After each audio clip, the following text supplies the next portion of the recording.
If you want to go fast, go alone. If you want to go far, go with others. And so understanding that it's a messy, sloppy evolution with other people along the way, but you can ultimately achieve more. You can have more happiness, more joy, more fulfillment.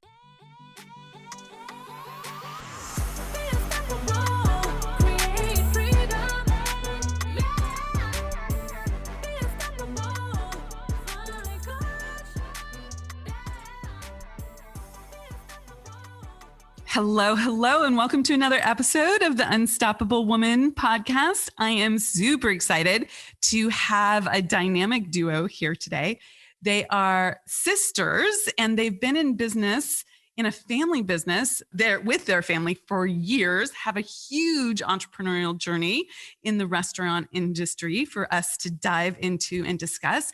And then they've grown their business beyond that and have taken it like leaps and bounds further.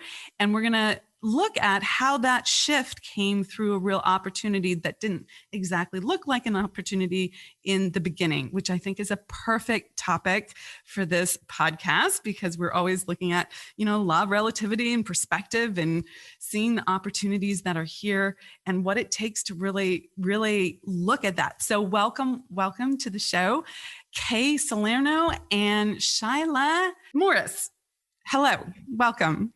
Hello, and thank you guys so much for having us today. We're honored to be here. It truly is a delight. We love sharing our story. We love connecting with other entrepreneurs, and we love telling you, you're not crazy, but you're kind of crazy.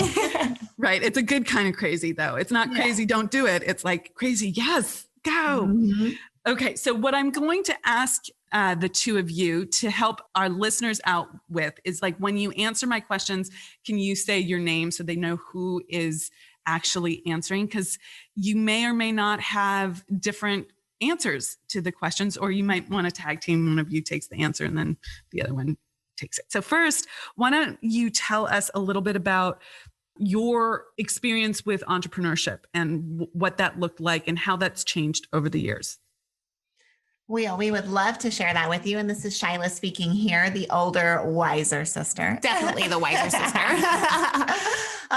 When Kay was 10 and I was 17, our parents cashed in their savings in retirement, quit their careers, called in every favor they could, and bet it all to buy a failing breakfast restaurant in a tiny ski town called Truckee, California. So the name of that restaurant is the Squeeze Inn. It's been there since 1974. It's an institution in this tiny little town. And when we were growing up, the dad was a landscaper, and he would plant trees for the then owner, who would tip him with free breakfast. And so mom and dad would pack us up. We lived in Reno. Truckee's about 30 minutes into the Sierra Nevadas, drive us up to the Tahoe Truckee area. We'd have breakfast, and on the drive home, mom and dad would say, gosh, if we could just do anything, we would own that little restaurant. It was their dream. So when that opportunity came along, they did everything that they could. We like to say they acted completely rationally.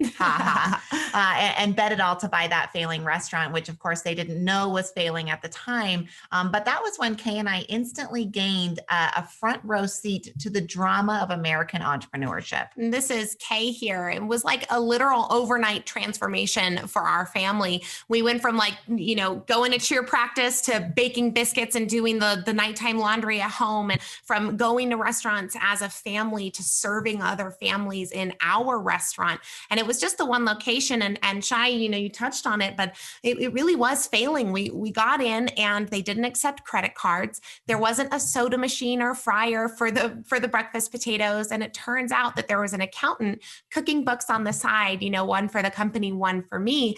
And we were able to go in and implement systems into the one and help it to start to grow into more. But it was a really quite the immersive start. And nothing teaches you like immersion.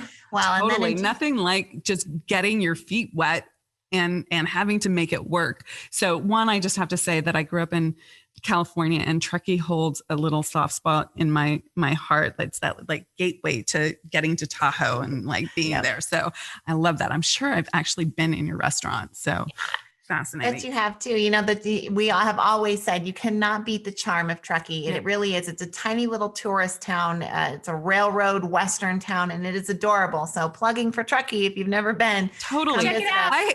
I had dreams of like, let's move. There's another town in the Sierra Nevada that I had dreams like I'm leaving the Bay Area. I'm going to live in the mountains, right? Like this, like I understand what was drawing your parents. They were like, oh my God, this is amazing. It's a powerful vortex of a place. Okay. So they weren't crazy, but they were kind of crazy. And they shared this with you. So you had some actual, I'm sure it wasn't easy. There were challenges along the way. Obviously, unethical people are challenges, and a breakfast place that doesn't have a fryer, that's a challenge. Okay. But you guys navigated that and you worked through it. And am I right that you learned some key things as the children in that sort of, you weren't the ones necessarily making the decisions, but you were witnessing the decisions. How has that helped you in your own business, right? Can you see the difference in how you approach decision-making differently, having lived through this than, say, someone who's never been part of a family of entrepreneurs or small business owners approaches decision-making? Yeah, the Shyla here, that's a really interesting perspective to bring forward. And I think that's one of the reasons that we really like to say we gained that front row seat, because we watched first mom and dad be the entrepreneurs, and over those years go through those struggles and make those decisions. And we were, we're the kids, we're bussing tables and taking orders and like, okay, if you say go file these 14 files into the QuickBooks, then that's what I'm going to do. So kind of doing the minutia of it without having to be that manager of it was definitely helpful. And it's a practice that we've continued to champion towards others. When they say, my dream is to own a restaurant, we say, are you crazy? It's standard. You have to ask. Because often what happens is someone says, I want to own a restaurant because they love to cook or they love to go out to eat. And they don't understand that whether you're going to own a flower shop or a tire shop or a financial services shop or a restaurant, that those mechanics of business are going to be the same, that you're going to have to take care of your financials, that you're going to have solid products and services, that you're going to have to know your operations and be able to scale them, that you're going to have to invest in your leadership, and that you're going to have excellent marketing. And those were the 5 areas that our parents really started working and focusing on, that we started taking notice of too and learning. So when others say, I want to open a restaurant, we say, go work in a restaurant, go sit at the feet of an entrepreneur, go learn on somebody else's dime before you cash in your savings and retirement, quit your career and call in every favor you can and do the same thing. Like, just go learn for a minute and decide if that's what you want to do. So that's a great question to bring forward because it's a big benefit for us. Yeah. I could play devil's advocate with you. Like I'm 100% on that. And then I think, well, but their parents didn't know that. And they sold everything and bet the farm, right? And they did it. And I think that the thing that is required is personal responsibility. Like that your parents didn't just drink some Kool-Aid and have magical thinking about, even though it was a dream and it was this thing that was like pulling them forward and it seemed romantic. They didn't have magical thinking about it. They had QuickBooks, right? They had to fix the systems and the things, and they were willing to get their hands dirty and put the time in and take that level of personal responsibility. And if you're willing to do that without having had the experience of doing that, because that's just how you live your life already, in whether that's a corporate job or some other kind of experience, then maybe it's transferable. But if you're going into it just thinking, I want the romance of being a barista, right? Mm-hmm. That, go get that experience so that you know what's involved. I think that it's important to see both sides to that. Yeah. And this is Kay here. I think that one of the things that really having parents that went into it first gave us this opportunity to see people who were willing to go forward and fail, because the restaurants were purchased in 2004, but fast forward to 2013, we're at 4 restaurants total. We had exploded in growth from 2008 to 2013, and our parents had to sell their house and move into Shyla's living room in order for us to make payroll to get through and then figure out our finances on the other end. And so It wasn't, wave the magic wand of betting it all in entrepreneurialism. It was wave the magic wand, fail hard for 4 years, finally figure out something to do, open up another location in the middle of a recession, have a major economic downturn, get creative with some marketing, see an upturn, grow and expand too fast, and find ourselves in a place where now, the family as together, Shyla and her husband in particular, have to now say, okay, we've watched you guys do this entrepreneurial journey for this many years and this many decades. Now we've got to take the lessons that everyone's learned the hard way and start to build on it for something different. And that was when we started to see the element of culture and people and a focus on people come into our systems and really help to change the game. But there was that willingness to fail from the beginning, that there was no magic wand of bet it all and do it right the first time. It was a struggle for a long while. Yeah. And Shy here, I would just add to that maybe it's not necessarily about go work in a restaurant and learn the business that way, but what we watched our parents do was do the homework. So for a lot of people, getting on the ground and getting your hands dirty and rolling up your sleeves under somebody else's dime is going to be the cheapest, fastest way for you to learn the industry. But if you want to bet it all and bet your own farm, you still have to do the homework. So we were going to restaurant conferences. We were driving to Vegas while somebody else was running it for a weekend, so we could sit in that restaurant pro, and take all of our notes and figure out how to run a restaurant, and reading every book and attending every conference. And mom had a background in marketing, so she was bringing in that element. So they were doing their homework. And that was something that we witnessed firsthand as well, was like, okay, we bet it all. We're willing to fail and make those mistakes on the ground. And we're willing to invest in what it's going to take to make it successful, whether it's a QuickBooks system that's tactical and practical like that, or it's something like, your leadership development or your restaurant management development, something that helps you grow in a different way that's not necessarily quite so measurable. But doing your homework, however it is that you approach it, is a critical aspect to success. Yeah. So let's talk a little bit about investing, because you had to, what I'm hearing you say is everyone, the entire family, not just mom and dad, right? But the entire family had to invest time, effort, and money, not just like, I'm going to roll up my sleeves and DIY it and hope for the best, right? Like that's important. Like I believe in work ethic, and I know that there's that moving the boulder up the mountain phase, which takes a huge amount of work ethic. Okay. But you have to get the training, you have to learn, you have to invest in systems and understanding to really make things work. Let's do a little fast forward. So you've grown the family business. There's now multiple places. You're risking it all still, right? Like it's not cash flowing. It's growing, but it's not cash flowing in the way that you want it to yet. So what would your advice be for how does one continue to know? Because I get this question a lot. Okay. How does one know if they should continue to invest? Like some people would go to, it's throwing good money after bad, right? Like it's just not working, guys. Look, you're having to move in with your daughter. What the frickety frick, right? Like it's just not working. And yet that wasn't the attitude that you guys had. You were like, we're going to continue to invest. Talk to me about how you guys perceived that and knew that it was the right course for you guys to invest, but also what had to change in how you were investing for you to really get the business to the next level and start seeing better returns? Okay, here. I think there were two really major things that happened at that time. One of those was the business had grown to a point where we could no longer have the friend who's been like an aunt to us forever run our books. We needed to bring in a professional financial services company to understand our cash flow needs and more so, less from a enter it into QuickBooks and spit out your P&L, and from a business advisement standpoint based off of the money that was coming in. So we really had to take a numbers approach to the business and get serious about it. And we had been serious about numbers prior to that: growth numbers, guest count numbers, food numbers, spend numbers, cost numbers.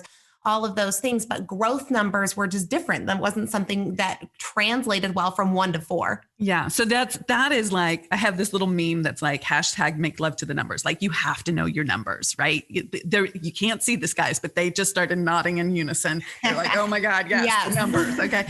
Like this is freedom, you guys. There's so many people that only want to have the relationship stuff, only want sort of the sort of what they consider more fun than numbers, but you have to start falling in love with the numbers because there's so much freedom there. But then you also hired the next level person. Like you realized that it was important to get that next level of expertise. And that really made a difference for you. You knew that you were no longer being served at the highest level and that you needed that. Yeah, absolutely. Shyla here. And one of the things that we always say is that numbers are the language of business. And if you are not fluent in that language, it doesn't matter how beautiful you are, you're not going to make it in that society. And so realizing that we weren't fluent and that we didn't have the right translators in place, you don't have to like love the numbers and become an expert at them and be obsessed with them, but you got to be aware of them and you've got to have people around you who feel that way about numbers. And that's why collaboration and bringing in different strengths helps us so much. And something that we try to focus on a lot is the concept of harmony versus balance.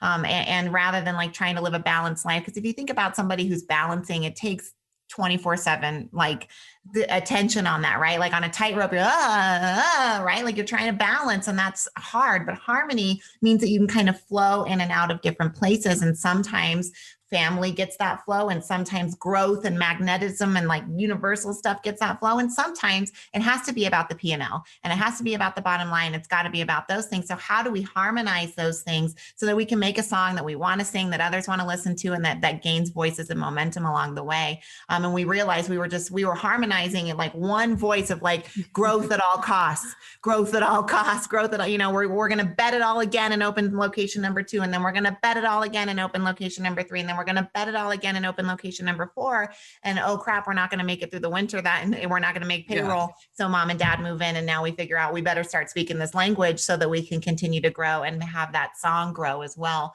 So those have been helpful for us along the way.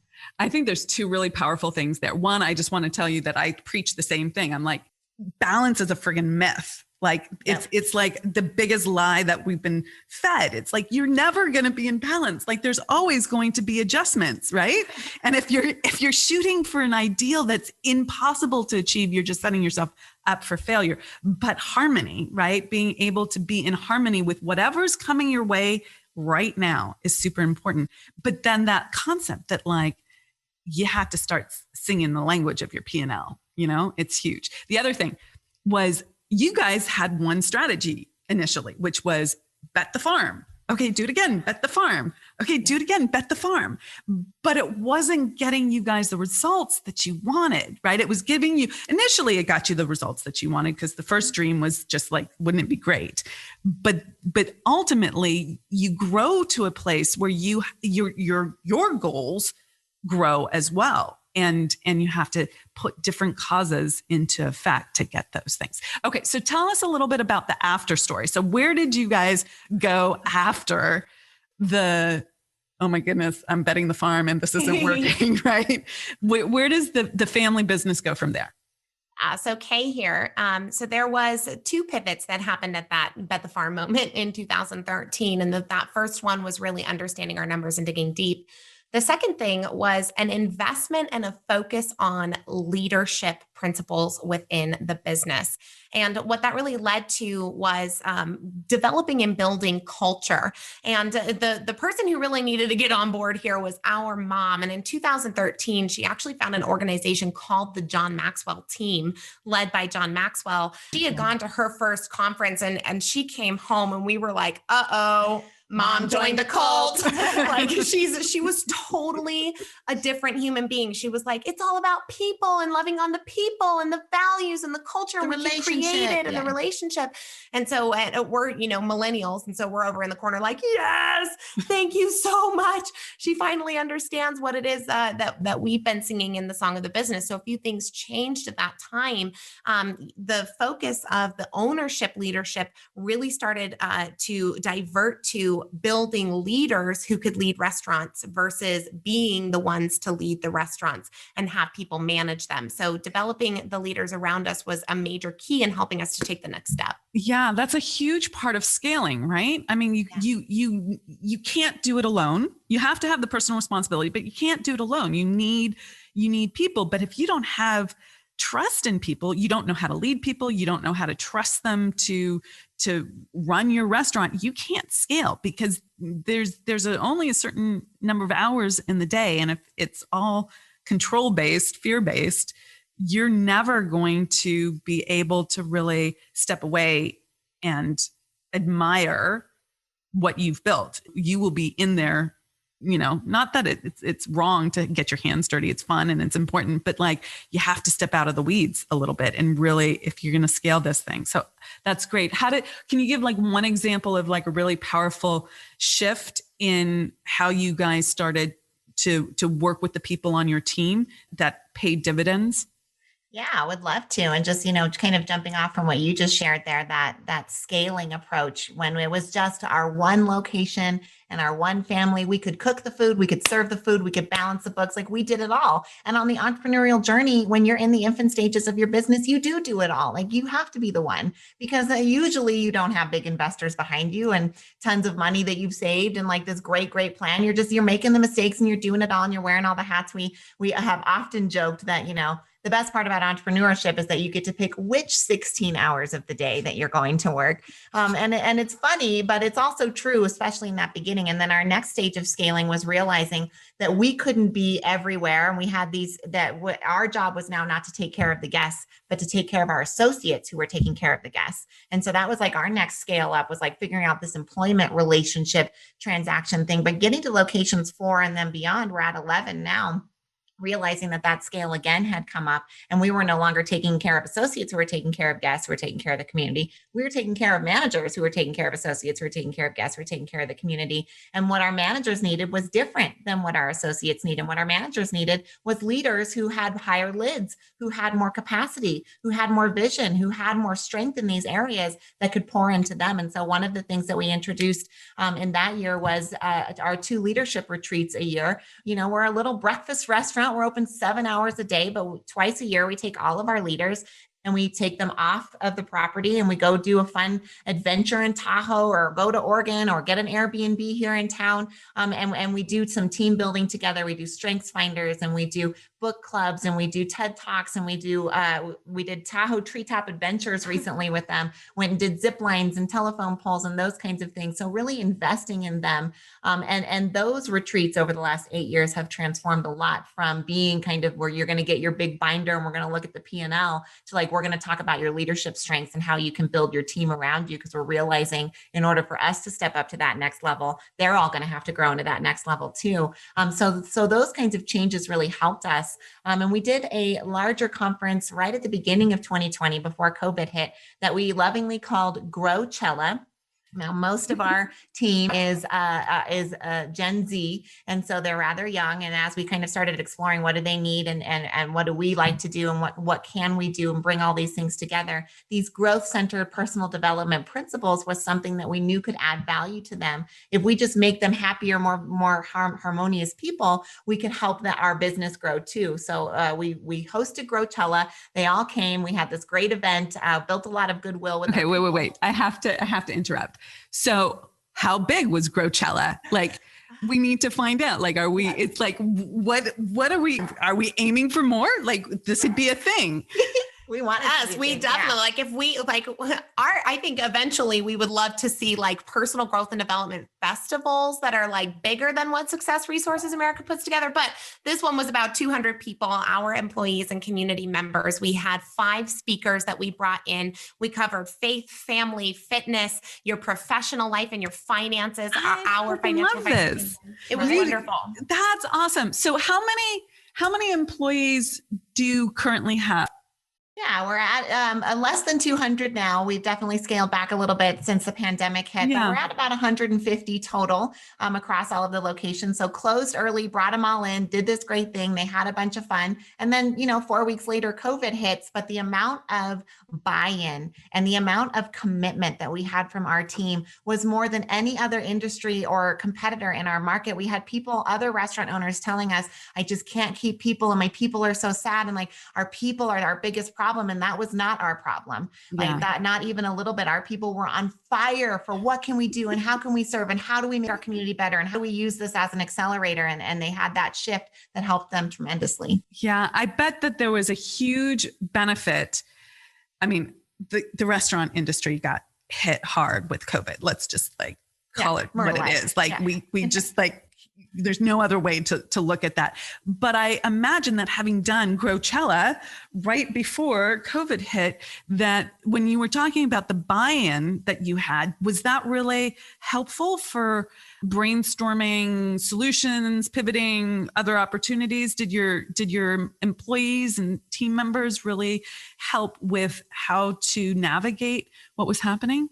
Yes, this is Kay. I think what we saw really was that we had invested in those emotional and spiritual centers inside of them that helped with the power of resilience.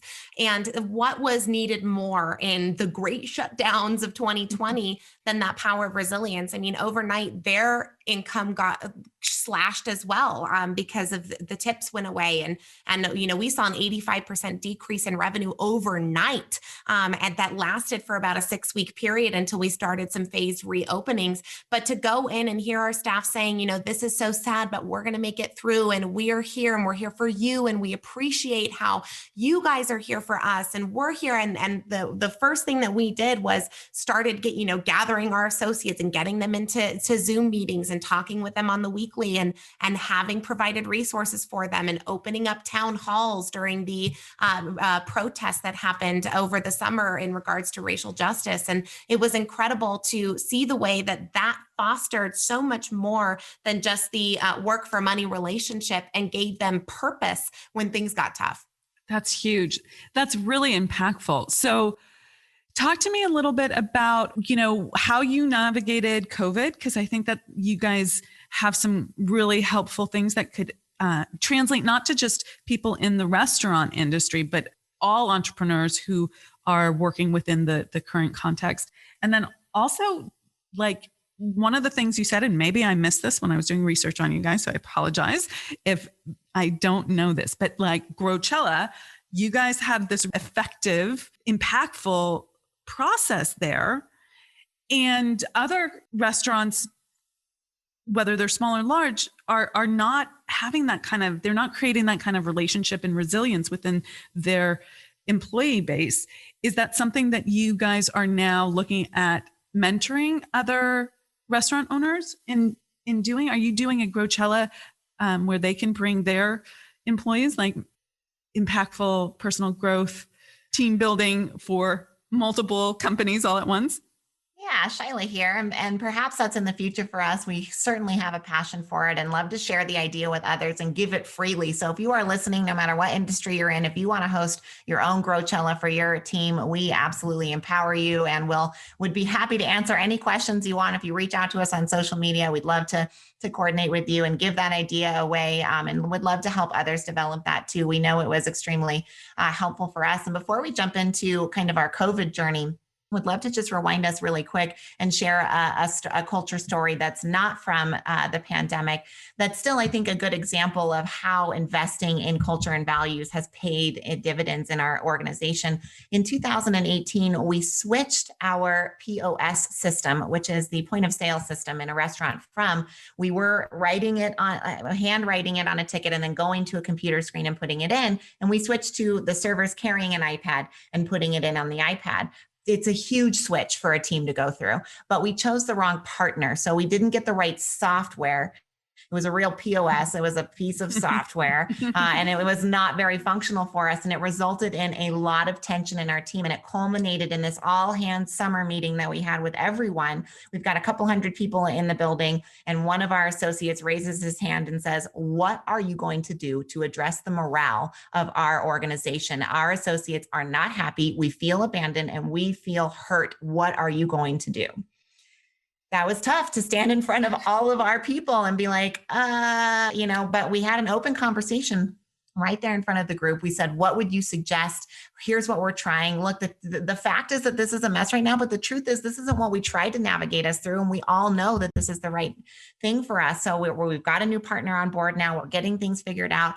And the long and short of it is that individual is now part of our headquarters team and helping lead. And he's one of our most bought in individuals who helps manage those relationships and systems back and forth. So we never do have a rollout like that. But I think it's creating that environment where someone feels comfortable enough to say, "What are you going to do?" Raise your hand and stand up in front of everyone and say, "What are you going to do about the morale?" And then having the leadership ability to swallow that ego and pride and say, help us figure it out. And then come on the team and be part of the leadership. And showing others that we can create this environment of safety has been one of those things that now you lead us to Growchella and those kinds of events. So when we get into the pandemic, our team knows that they're safe to be able to come to this place and be creative and offer solutions and say, "Let's try this and let's partner with this organization," and all kinds of other things. Yeah.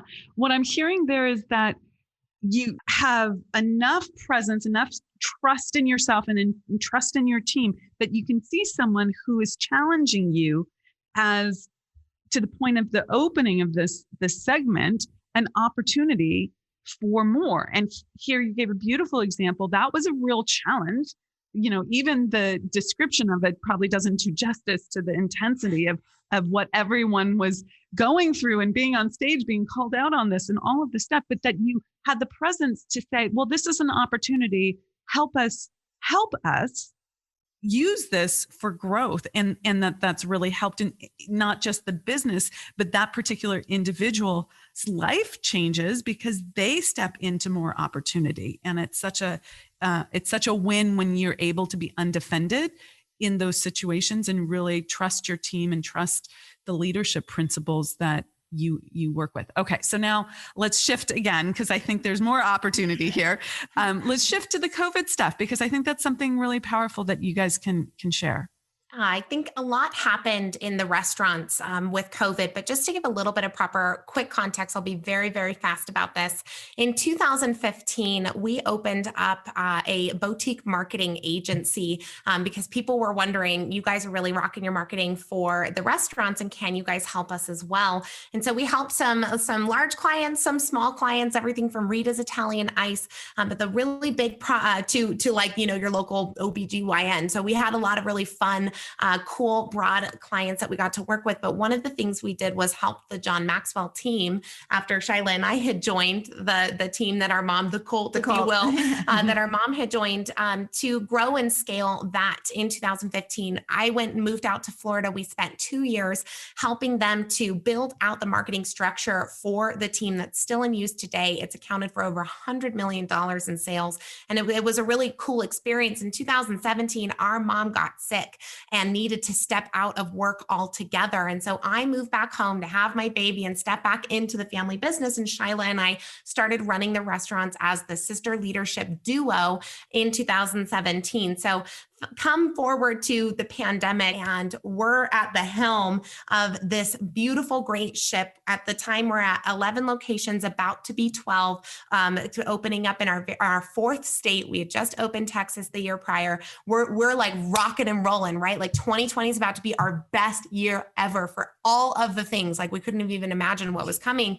And there we are, March 16th, and 85% of the revenue goes away overnight. And so like an entrepreneur would do, we started to get creative. We threw a ton of proverbial spaghetti at the wall to see what would stick. I mean, smoothie kits and family things and grocery packs and like everything. Oh God, our delivery system was so terrible. But the one thing that we threw at the wall that did stick was a program called Feed the Local Need, where we funneled hot meals for hospital workers through our restaurant. So people could donate to the restaurant to supply a hot meal for a hospital worker in our community. And during during 8 weeks of shutdown, we were able to raise just north of $40,000. And before we got PPP funding, that was the thing to literally carry the business until we were able to get a little funding, open up our doors once again to the public and start to recover. We did lose a location in the pandemic, but the demolishing of the restaurant business opened up a vacuum for some other really neat business opportunities to come through. And so there was just so much opportunity on the other side of that challenge, not to mention the captains that had to weather the storm. Yeah, that's really fascinating. So one of the things that I heard when you were talking about that was unstoppability, the concept of my company brand, what I preach and talk about all the time. You guys were persistent.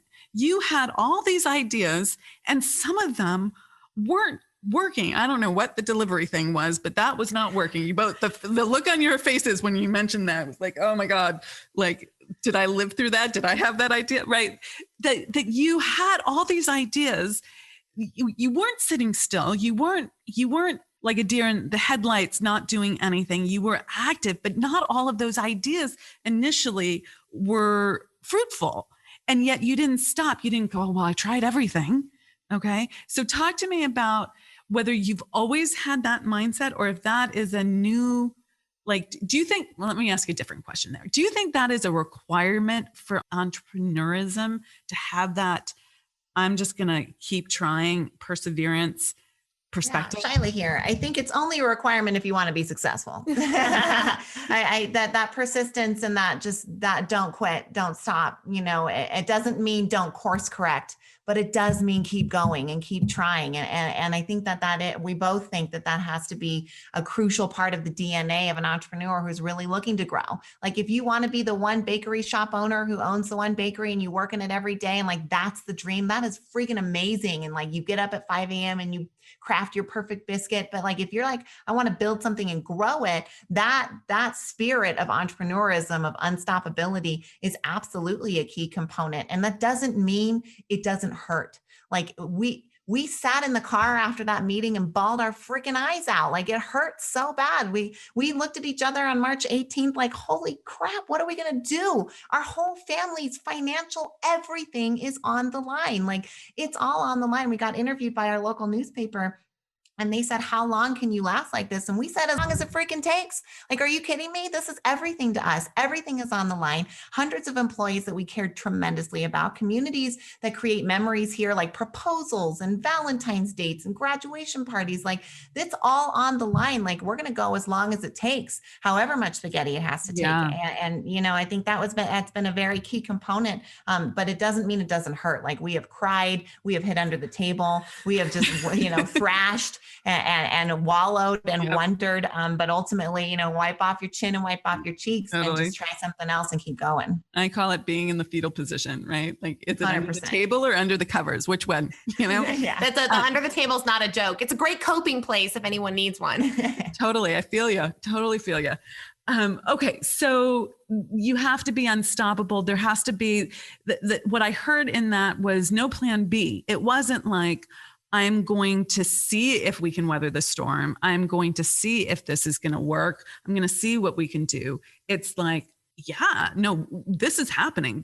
I'm not available for failure here. I'm not available for all of this to go down. And I think that's such a key mindset perspective, what you're available for and what you're not. Someone recently, we were hiring a new person on our team, and after I had gone through, it was the fourth or fifth interview, it was her time to ask me a few questions. And she asked if I'd never made payroll. And it's such a big question because I think a lot of small businesses, well, even large businesses, are occasionally challenged by that. And I was like, no, never. I'm completely unavailable for that. And I'm not saying someone is wrong or bad if they've hit that crisis before. I know it's a very real thing, but it's very interesting to me to understand, because it's a light, a window into your own psychology, what you are available for and what you're not.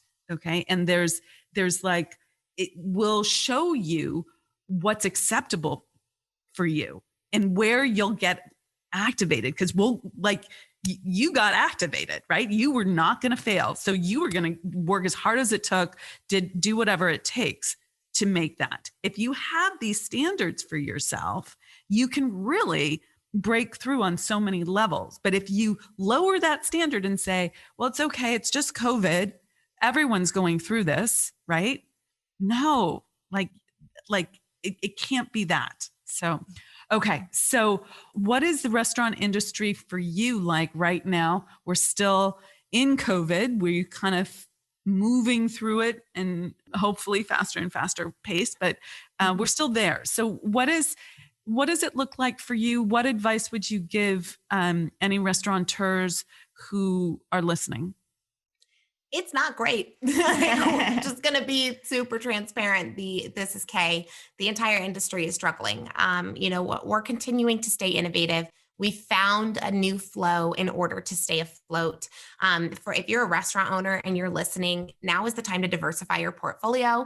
Now is the time to seek out other opportunities, find the ways to cut the cost inside your own location. The level of capital cash flow coming in is likely going to be at this decreased level for another 365 days. And the people who survive and the people who don't, the difference between those two is going to be the hustle. Are you going out for every grant that you can get? Are you understanding the financial situation that's ahead of you? Unless you're in a community, maybe in Texas or Florida, one of the communities that's rather open, things are a struggle and the creativity has not stopped. Diversify so that you can meet some other things. It's exactly what we did. And we've been able to have some of our other entrepreneurial successes now float the restaurants in a way that has been able to support them when they need it. So hang in there, but do not let the calm of the storm, this is just the eye of the hurricane, fool you into thinking that we're safe for the next few years, because it's a long uphill road to recovery. And, Shyla here, just to add to that, we can't help but see the opportunity to come back around on that the tremendous economic pruning that has happened in our industry when things do open back up, when things are now, we've got way less competition, right? When things are normal again, we've got way less competition, and we've proven ourselves to the community that we have staying power, that window in, baby, we're not going anywhere. I would rather have my parents move in with me with 3-year-old twins and a 6-week-old baby, and they slept on my living room floor, than not make payroll, right? Because if you don't make payroll, that means you're not coming back from that most of the time. So is that same just kind of mindset of you gotta stay it and bring in other things. Can you consider doing a ghost kitchen out of it? Can you consider adding other hours? Can you consider getting an additional partner or bringing in some more, paring down your menu so that you're more creative and more streamlined? So continuing to stay responsive and then also resourceful when it comes to applying for grants. Like a lot of the folks who didn't make it in our community, we just don't have time. We just don't have time. What's on the line here? Not to, right? Right. Yeah. We've applied for probably 26 grants now at this point, including the federal aid and all of that stuff. And we've gotten 4 of them. So there's been 22 applications that went unanswered, but the 4 of them have resulted in nearly 6 figures that help float the family business, that make us less in a hole when we come out of it. So it's been ultimately worth it. So that resourcefulness has been a key component. Yeah, no, I love that. This is one of the things I teach people sales quite a bit. And this is one of the things that you have to learn, right? It's your conversion rate might be, I don't know how to do the math that quickly, 4 out of 26, but there's some roughly 20% conversion rate. Did I get close? Maybe. Yeah, 15, 18. Yeah. Something like that. But that's your conversion rate. You have to know your numbers and you have to be at bat, right? You have to go out there and do this. And you would, if your business was dependent on grants forevermore, if that was your business, you would get better and better and better, and your conversion rate would get better and better and better. But you would invest the time for that, and you wouldn't be afraid to put yourself out there, and you wouldn't be in the mindset of, I don't have time for the thing that's going to move money, sales, or getting a grant right now. This is the lie that people tell themselves. It comes from a good place. They're just trying to do the next thing on the task list, and they're doing triage all the time, and the house is on fire. And I get that. And that's where having a mentor or someone, or listening to this podcast and hearing us talk about this, you have to step back from that and do what I call the needle moving work which is going to call in the money so that you have some foundation. And then you can go back to like putting out the fires. Because this is the real fire is really what it comes down to. Okay. Before I ask my last 3 questions, because I have final questions for you guys, where can people find you and what can you offer them in terms of more growth and learning? We'd love to have you guys come down to our Instagram at KayandShy, KayandShi. And this is Kay here. You can also go to kayandshy.com if you want to connect with us more. You can, of course, join us on our daily 5-minute podcast, a quick like wake up while you're brushing your teeth and your hair, a really good way to start your day called the Mentorship Quest. We'd love to have you there. Literally everything on our website and everything on our Instagram is free. We're just here to add value, to open up the door on the entrepreneurial journey. We have been incredibly transparent in regards to our struggle, especially during the COVID-19 pandemic shutdowns. So we would highly encourage you to come on down if you're looking for maybe a little bit more than just a highlight reel. Awesome. Okay. 3 questions. We're going to do this. You could probably spend the entire podcast answering each of these questions. So these are not necessarily short questions. Short answer questions, but I'm going to ask you to answer them in like rapid fire. Okay. All right. So what have people been lied to or misled by the experts in the restaurant business world? Like what's one thing that you really want people to know before they start their dive into this business, or if they've already been in the business for a while? One thing that people believe, Shyla, here about the restaurant industry is that you have good food, you will be successful. And that is just not the case. It's all those pillars of business that we talked about earlier. And everybody has good food. Like, let's just be honest, like you're not in business. Yeah, if you don't have good food, or you won't be for long. So it can't just be about good food. There's so much more at play, and knowing how to run that business. The first thing we did when COVID-19 hit was get on with our financial advisors and say, how do we extend this runway? Like, because if that goes away, everything goes away, and it's got to be the top priority. So speaking that language of numbers and knowing that it's more than food. It is. It's like, it's not the concept of if you build it, they will come. Like, yes, you can be great at what you do, but if you suck at sales and marketing, if you suck at the leadership stuff, if you suck at the team building, if you suck at your numbers, like it's going to cause you challenges. Like it's not a business. Okay. So yes, 100%. Thank you for that. Okay. What is a belief that you used to hold that you've shifted that has specifically impacted your business? One of the beliefs that Kay here that we used to hold was that the business was run 100% by the numbers and the processes that were behind it. That profit and process were the only 2 components of the business that really mattered. But when we really started to take on that people aspect and understand that if values, like written and agreed upon values, could drive our decision-making and the decision-making of our leaders, that we might see the filter in a different way. And it started to lead things to the very top of the list, like taking care of the payroll, making sure our people were well taken care of, supplied and educated, so that the business could grow from a people standpoint, not just a process and profit standpoint. I love it. I love it. Okay. Last question, and both of you get to answer this. So have at it. What makes you an unstoppable woman?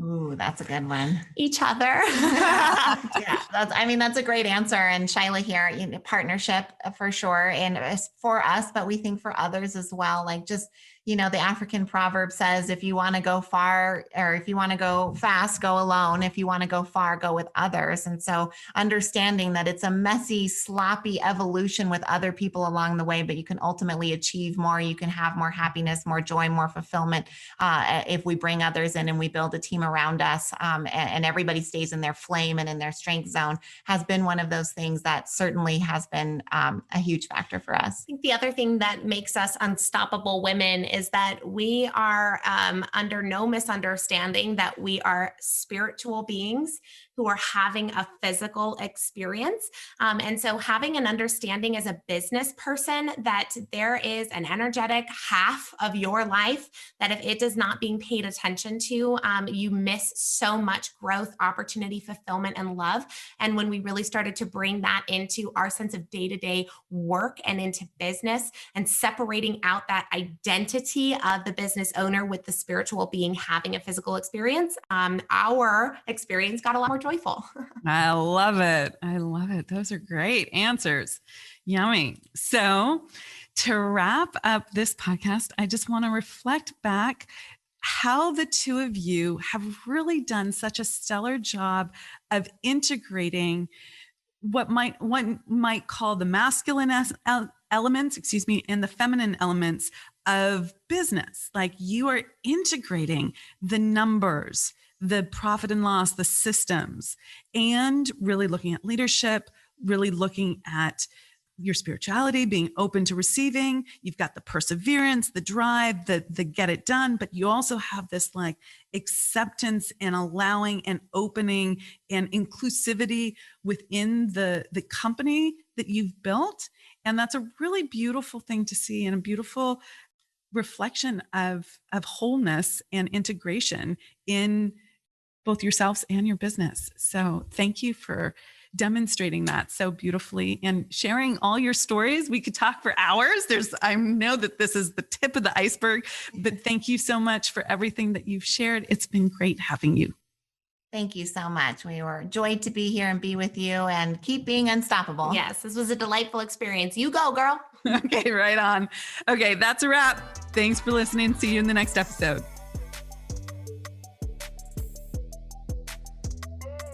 Thank you so much for joining us and for being a part of the Unstoppable Woman movement. I want to let you know that we've got a ton of free resources for you for scaling your business at theunstoppablewoman.com/free stuff. Please go ahead and check those out. And we'd also love your help in getting the message out. Share this podcast with all the unstoppable women in your life, your friends, your colleagues, your business besties. Please do that. And if you're game, we'd super duper duper appreciate a review on iTunes as well. Thanks so much, and be unstoppable.